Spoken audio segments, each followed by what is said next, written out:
सनातन धर्म ज्ञान गंगा चैनल में आप सभी का स्वागत है। मेरे प्यारे कृष्ण भक्तों, श्री भगवान आप सभी का धर्म में अध्यात्म मार्ग प्रशस्त करें, ऐसी मेरी श्री भगवान जी से कामना है। मेरे प्यारे कृष्ण भक्तों, सनातन धर्म ज्ञान गंगा चैनल के आज की वीडियो में हम लोग श्रीमद् भगवद गीता के अध्याय 15 के श्लोक 5 को भगवान श्री कृष्ण जी की कृपा से सरल रूप में सुनने और समझने का प्रयास करेंगे। जय श्री कृष्ण।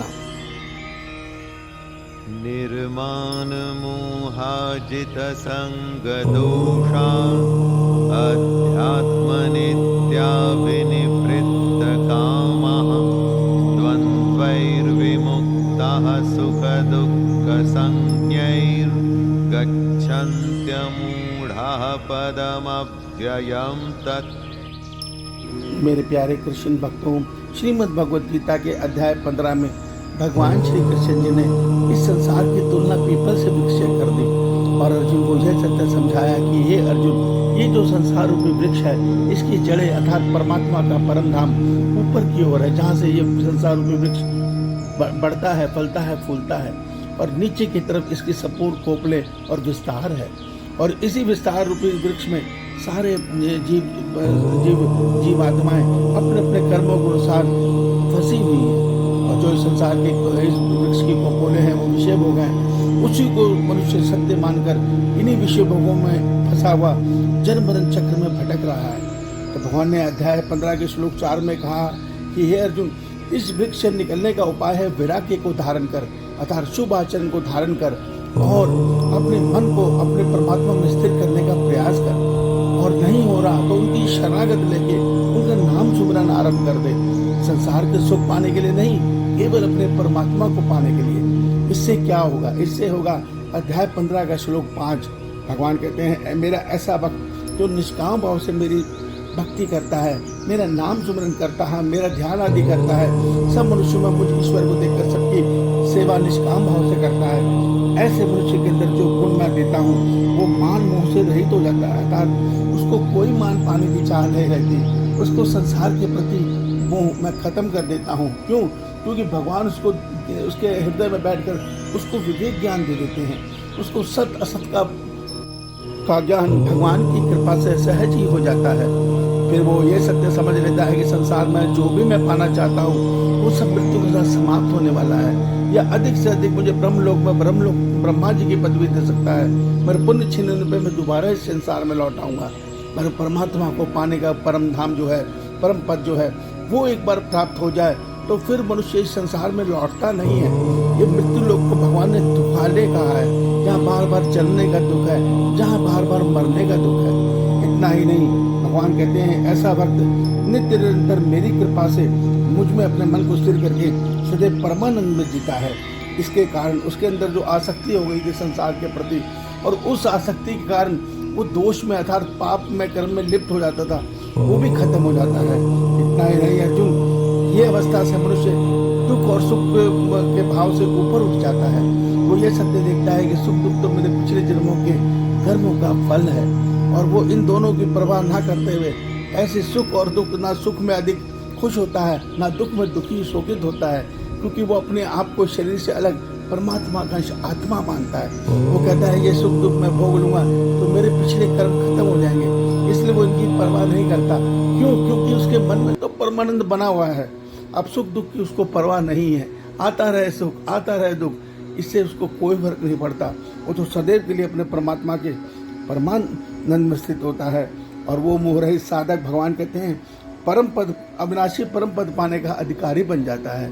मेरे प्यारे कृष्ण भक्तों, इन 2 श्लोकों में भगवान ने अपने स्वयं को पाने का उपाय मनुष्य को बता दिया, जिसमें भगवान ने वैराग्य को तलवार कहा है, अर्थात उस वैराग्य रूपी तलवार से हम इस संसार को काटेंगे। क्यों? वैराग्य का अर्थ क्या होता है? वैराग्य का अर्थ यही होता है कि संसार के संपूर्ण भोगों की कामना से हमारा मन विरक्त हो जाए। वो कैसे होगा? जब हम निष्काम भाव से भगवान का नाम का सुमिरन करेंगे। उससे क्या होगा? उससे हमारे सात्विक गुण बढ़ेंगे और तामसिक और राजसिक गुण घटेंगे, और उस नाम का प्रभाव ये होगा जिससे हमारे पूर्व पाप जो किए हुए हैं वो सारे धीरे धीरे नाश होने आरंभ हो जाएंगे। जब मन पवित्र हो जाएगा तो पवित्र मन में जो विवेक ज्ञान पहले से हमारे हृदय में था वो जागृत हो जाएगा, और जब विवेक ज्ञान जागृत हो जाता है तो मनुष्य काम, क्रोध, लोभ, मोह आदि से ऊपर उठकर अपने परमात्मा के परमानंद में स्थित हो जाता है। और वो स्थिति ऐसी स्थिति होती है कि उस समय संसार का सब भोग तुच्छ नजर आते हैं। वो मनुष्य इनकी परवाह नहीं करता, ना ही इनकी ओर आकर्षित होता है। वो तो इसको परमात्मा की माया का खेल देखता है और मन ही मन अपने परमात्मा में स्थित रहकर आनंद के आंसू में परमात्मा को पाने के लिए सदैव आनंद पूर्वक रोता है। वो रोना कोई दुख का रोना नहीं होता, वो पुलकित होकर रोना होता है, जिसमें मनुष्य के रोए खड़े हो जाते हैं और मनुष्य उस प्यार को सहन ही नहीं कर पाता, क्योंकि इतना बड़ा प्यार है भगवान का, इतना बड़ा परमानंद है कि उसको सहना एक आम मनुष्य के बस की बात नहीं है। तो तब भी भगवान उसको सहने की हमें शक्ति देते हैं, अर्थात उस परमानंद के सागर में हम डूब जाते हैं। यहाँ रामानंद सागर के भजन में एक बहुत सुंदर बात कही है, राम तो है आनंद के सागर, भर लो जिसकी जितनी गागर। अर्थात जिसके अंदर जितनी भक्ति है वो उतनी भक्ति के द्वारा अपने परमात्मा के आनंद में खो सकता है। अर्थात इस आनंद का कोई अंत नहीं है। उस आनंद की गहराई तक नानक जी पहुंचते हैं, प्रेमानंद जैसे महाराज पहुंचते हैं। हम जैसे तो एक लुटिया जल अर्थात एक उंगली तक ही डूब पाते हैं, क्योंकि अभी हम बहुत छोटे हैं। मेरे प्यारे कृष्ण भक्तों, मगर परमात्मा सम है, उनकी सारी जीवात्माएं एक समान है। वो नानक देव जी को जैसे देखते हैं वैसे वो हमें भी देखते हैं, और वो हमारे लिए ही हमें सत्संग अनुभव कराते हैं। हमारे लिए ही उन्होंने ये श्रीमद् भगवद गीता बोली है कि हे मनुष्यों, इन 2 श्लोकों को अपने जीवन में धारण कर लो। अध्याय 15 के 4 और 5 को देखो, कैसे संसार रूपी वृक्ष को तुम काट कर मुझ तक पहुंच जाओगे।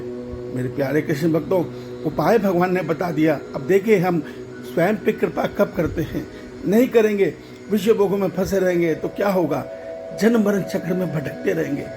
मृत्यु के समय आभास होगा कि जो मैंने कमाया, जो मैंने पाया, जो मेरे नाते रिश्तेदार दोस्त आदि हैं, सब खत्म, सबका यही अंत होता है। और फिर नए जन्म में नए सिरे से जीवन आरंभ होता है। मगर दुख की बात यह है कि हमारा जीवन जरूरी नहीं है कि मनुष्य योनि में हो, अन्य योनि में भी हो सकता है। इससे बचो। इससे निकलने के लिए चलो परमात्मा की शरण में चलें। अपने परमात्मा से कहें कि प्रभु, हम जन्म जन्मांतर से भटक रहे हैं, अब हमें माफ़ कर दो और हमें अपने प्यार दे दो, हमें अपनी भक्ति दे दो। हम पे कृपा करो प्रभु, हम पे कृपा करो। हम अपने ऊपर कृपा करने के लिए तैयार हैं, मगर हमें अपनी माया से लड़ने की शक्ति दो। मेरे प्यारे कृष्ण भक्तों, श्री कृष्ण ये आप सभी का कल्याण करे। आपका दिन शुभ हो। जय श्री कृष्णा, जय श्री